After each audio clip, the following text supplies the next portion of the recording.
And it is official. President Obama will announce today the United States is ready to open an embassy in Cuba. The island nation will also set up an embassy in Washington. Bill Plante is at the White House as the two nations work to establish diplomatic relations for the first time in nearly 55 years. Bill, good morning. This is historic.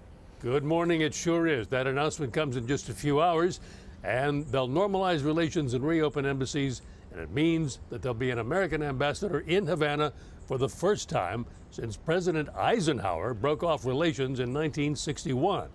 But it doesn't mean that the many issues between the two nations have been settled. The agreement itself was held up by an argument over how much freedom of travel and contact the new U.S. ambassador would have. The U.S. wants talks on human rights, on property seized in the revolution, and on fugitives from the U.S. who are living in Cuba. The Cubans, of course, want an end to that trade embargo.